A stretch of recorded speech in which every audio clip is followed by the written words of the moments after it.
Oublie tout ce que tu sais sur la Silicon Valley. Oublie les startups dans les garages et les suites à capuche. Aujourd'hui, la tech n'est plus une industrie, c'est un territoire occupé. 5 personnes, 5 bureaux, une omerta technologique. Si demain, ce cercle restreint décide de couper le robinet, l'économie mondiale s'effondre en 48 heures. Tu connais leurs noms, mais tu ne vois pas les fils qu'ils tirent. Sam Altman, Demis Hassabis, Jensen Huang, Dario Amodei et un 5e acteur dont on parle trop peu. Il ne dirige pas des boîtes, il dirige des familles. Bienvenue dans les coulisses de la mafia de l'IA. On va voir comment ce cartel a verrouillé le futur, pourquoi il pratique l'extorsion de données et pourquoi, sans t'en rendre compte, tu leur paies déjà une taxe sur ton existence numérique. Si tu me découvres pour la première fois, moi, c'est Eric du Numérique. Je suis le fondateur de l'agence IA Meiji et j'ai écrit le livre Entrepreneur augmenté. Ma mission, c'est de te guider à travers cette révolution de l'intelligence artificielle avec pragmatisme. Mon souhait est de transformer ensemble cette complexité technologique en opportunités concrètes pour ton business. Ok, revenons sur le sujet de notre vidéo, c'est parti, let's go.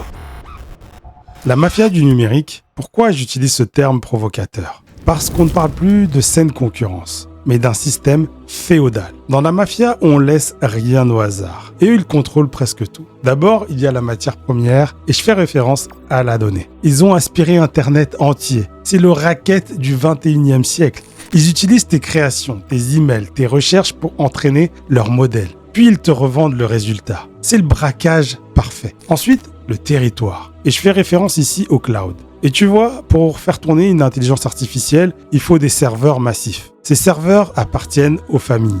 Si tu veux exister, tu dois louer leurs terres. C'est le loyer numérique. Enfin, l'intégration verticale. En fait, ils contrôlent la puce, l'algorithme et l'interface utilisateur. Personne ne peut entrer dans le jeu sans leur permission. C'est un cartel fermé.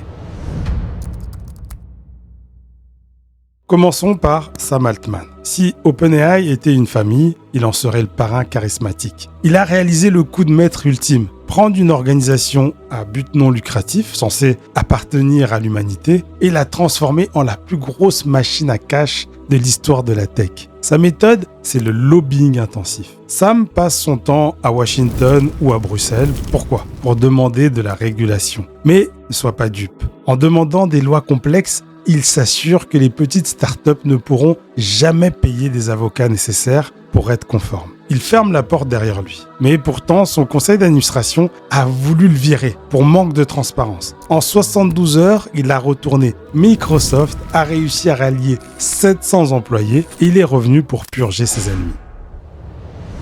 Parlons de Demis Hassabis, le cerveau de Google DeepMind. Lui, c'est le stratège, l'ancien prodige des échecs. Il ne joue pas au même jeu que les autres. Pendant que Sam Altman fait du marketing, Demis construit l'infrastructure de la pensée humaine. Il dirige la fusion entre Google Brain et DeepMind. Il possède l'accès illimité à l'infrastructure de Google. S'il décide de prioriser un projet, il a une puissance de calcul que personne d'autre sur Terre n'égale. Il est connu comme celui qui craque les secrets de la nature. Protéines, météo, physique. Il n'est pas là pour te vendre un abonnement. Il est là pour que Google devienne l'intermédiaire obligatoire entre toi et la connaissance.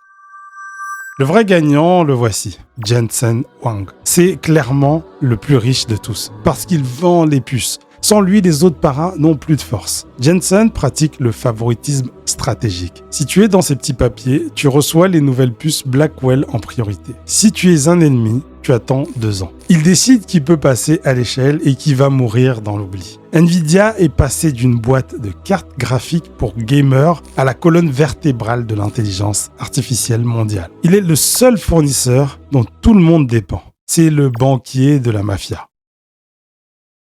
Maintenant, voici Dario Amodei, ancien lieutenant d'OpenAI. Il a fait sécession. Il est parti parce qu'il trouvait que Sam Altman était devenu trop dangereux, trop focalisé sur le profit au détriment de la sécurité. Il a créé Claude, l'IA éthique, mais regarde les chiffres. Il est financé à coups de milliards par Amazon et Google. Dans le cartel, Dario joue le rôle de la caution morale. Il permet aux géants de la tech d'avoir un pied dans l'IA sans paraître aussi agressif qu'OpenAI. C'est la dissidence contrôlée.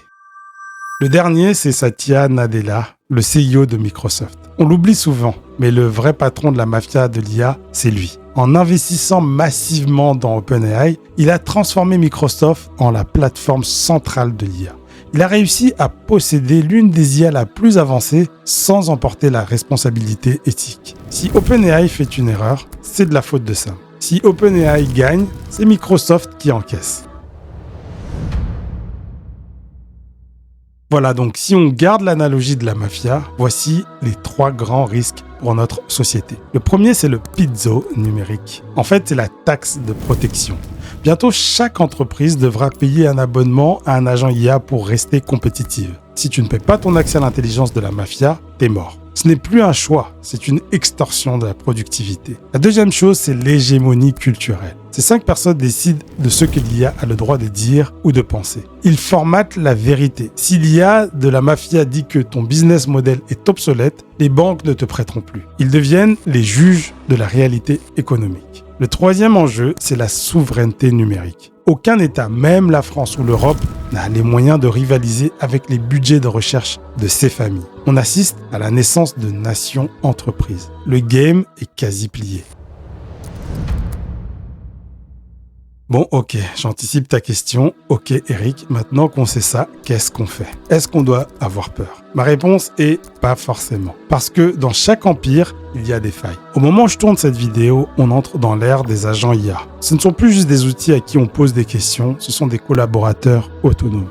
Ils vont gérer ta compta, tes ventes, ton marketing. Le futur ne sera pas dicté par celui qui sait poser la meilleure question, mais par celui qui saura orchestrer tous ces agents. La puissance que ces parrains détiennent, tu peux en détourner une partie pour ton propre business. C'est comme utiliser les routes de la mafia pour faire ton propre commerce, mais en étant plus malin qu'eux.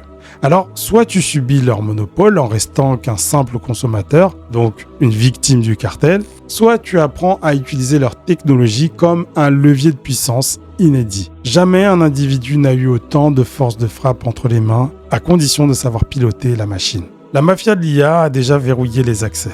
Mais la partie n'est pas finie pour toi. C'est précisément là que j'interviens avec mon agence. On ne se contente pas d'observer ce cartel, on aide les entreprises à reprendre le contrôle, on t'apprend à intégrer ces agents IA pour que tu ne sois plus un simple sujet de Microsoft ou de Google, mais le maître de ta propre structure. Si tu veux qu'on bâtisse ensemble ta stratégie pour ne pas être effacé par ces géants, contacte-moi. Le lien se trouve en description. On fera un audit de tes besoins et on verra comment transformer ces outils en avantage. Et toi, lequel de ces parrains te semble le plus dangereux pour notre liberté? Dis-le-moi en commentaire, je réponds à tout le monde. Si cette histoire t'a inspiré, alors je te demande de liker cette vidéo. Surtout, abonne-toi pour ne pas rater les prochaines vidéos. C'est Eric du numérique et n'oublie jamais que la meilleure manière de prédire ton futur, c'est de le construire aujourd'hui. On se retrouve dans la prochaine vidéo qui s'affiche, dans laquelle je te présente ce millionnaire invisible qui fait clairement trembler les géants de la tech.